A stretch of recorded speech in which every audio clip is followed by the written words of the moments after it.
Welcome to the UFC Vegas 108 prop drop, where I briefly go over every single matchup and give you my favorite props for each matchup, whether it's for the winner or the loser, so you have some hedge opportunities as well if you need. Again, this will be the last segment of the week, so I just want to say it one last time. I apologize for the bad audio quality. I'm out of town visiting family, but I still want to get this content out for you guys, so I hope you appreciate it regardless. Probably back for UFC Vegas 109, right back in the studio. Nice video, nice audio. Just want to say that off rip. All right, I am running up against the clock here in terms of going out to spend time with the family. So I'm going to be very brief with this prop drop that I'm going to do for you guys. Pretty much getting right to the props for every single matchup. If you want in-depth breakdown or at least a better breakdown of these fights, make sure you guys check out the MMA Logcast, which I dropped earlier this week. Otherwise, hopefully this is enough for your prop drop fix. All right, let's get right into it. First matchup up, Piera Rodriguez going up against Ketlin Souza. I'm liking Rodriguez by decision at -110. On the flip side, if you're liking Souza, I think Souza by submission at +1600 is worth a shot, especially considering how much we're expecting Piera Rodriguez to grapple. And then even if Souza gets a ground and pound, maybe Souza inside the distance at +600. Next up, we got Rafael Estevam going up against Felipe Bunes. Estevam did miss weight pretty bad this morning, but I think even if he wins, which is more than likely his usual path to victory, I think he wins by decision at +110. But there are some intriguing props to talk about for Bunes, considering the weight miss and how that can impact Estevam's performance. Bunes by knockout is +1700, and Bunes in round 3 is +2900. You know, Estevam already slows down even when he makes weight. So even the fact that he missed weight here, maybe that impacts him a little bit more in deeper water. Next up, we got Austin Bashi taking on short notice UFC newcomer John Yannis, who is the current Fury FC champion. Unfortunately for him, he's really up against it here against Bashi, who is still a high-level prospect, and I expect him to finish Yannis. I think inside the distance, -185, a little bit chalky, but I think it's going to be Bashi by knockout, which is currently sitting at +600. On the flip side, Yannis, he is a boxer. He has some decent pop on his shots. You can get him to win by knockout at +1300. And then on the flip side, and if he doesn't get the knockout, if he's able to stop some of the takedowns and power of Bashi and touches him up on the feet, you can get him to win by decision at +950. All right, next up, we got Nick Klein going up against Andre Pulyaev. I really think the physicality and strength of Klein is going to get him the dub here. You can get him inside the distance at +260. I'm thinking Klein by submission, which is currently +480. And then on the Russian side of things, if he wins, I think it's him grinding this fight out and winning it on the scorecards, which you can get at +310. Next up, we got Rodolfo Vieira going up against Trishan Gore. Gore did miss weight pretty badly as well this morning, and I think that's going to cause him some issues, especially dealing with the strength and grappling of Vieira, and that should lead to Vieira getting a submission, which you can lock in at +155. And then on the flip side for Gore, if he wins, I think it comes by knockout, which you can get at +550. Next up, we got Rinya Nakamura going up against Nathan Fletcher. If Nakamura wins, there's two ways to go about it, I think. He either knocks Fletcher stiff on the feet, which you can get Nakamura by knockout at +380. Either Nakamura then uses his grappling to grind Fletcher out from the top position and win this on the scorecards, which you can get at -110.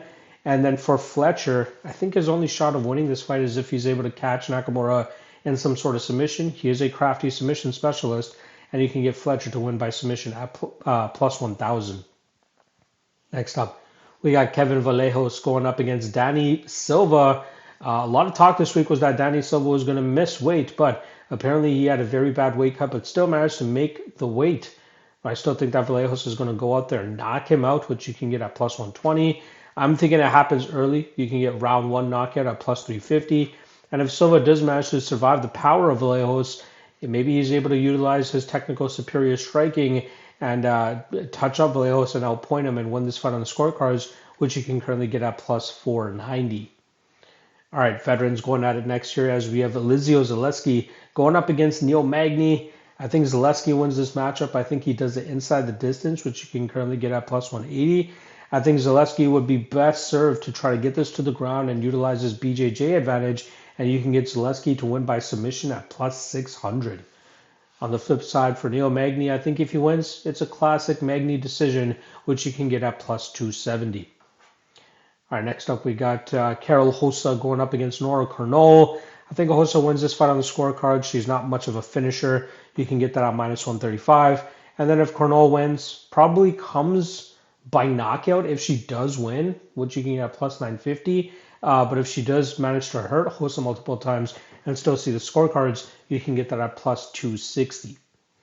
All right, next up we got Estevam Ribovics going up against Elvis Brener.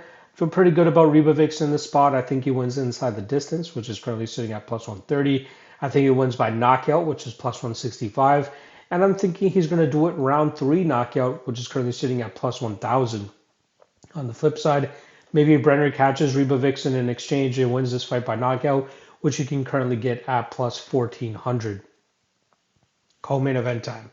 We got Montaus Rebecki going up against Chris Duncan. I think Rebecki puts a pace and pressure on Duncan that he's not able to keep up with.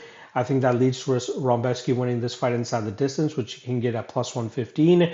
I think Rebecki gets a dominant position and starts raining down big shots to get the finish, which you can get KO plus 200.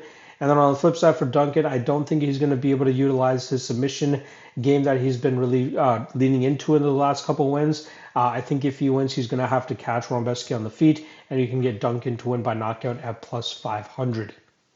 All right, main event time now, where we got Tatsuro Taira going up against Hyun-Sung Park. I think Taira will win by submission, which you can currently get at plus 165. I think if he wins on the scorecards, you're looking at plus 230, but I think he actually gets a submission, somewhere in that middle part of this fight. And then for Park, I really think he's going to, if he wins, it's probably going to come by knockout, which you can get at plus 950. I think this fight finishes inside the distance with one of these guys getting their hand raised by their usual path to victory. But I'm going to go Taira, and Taira by submission as my favorite one at plus 165.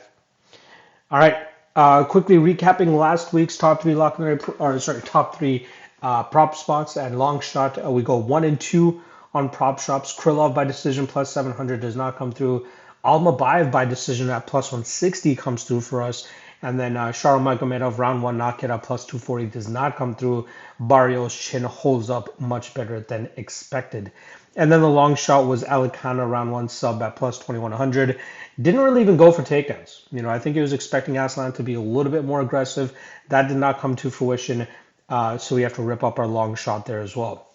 All right, let's get right into the 3 props that we got for this week's card and the long shot. First of which is going to be Nick Klein by submission plus 480. Then Rodolfo Vieira by submission at plus 155.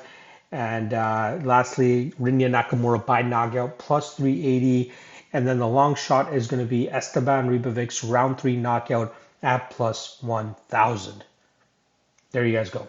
Prop drop, I should say. And that is going to be the last of the content that I got for UFC Vegas 108, bringing an end to this horrible audio quality once again, which I apologize for and appreciate you guys bearing with throughout the entire week. I'll be back on Sunday, maybe Monday, for UFC Vegas 109 breakdowns. And reminder that there is PFL also probably going down by the time you're listening to this. And I did do a full card breakdown for that, which I dropped on Thursday. So if you're interested in that, check out the YouTube channel. Otherwise, good luck on all your action this weekend, folks. And I'll see you guys again next week. Peace.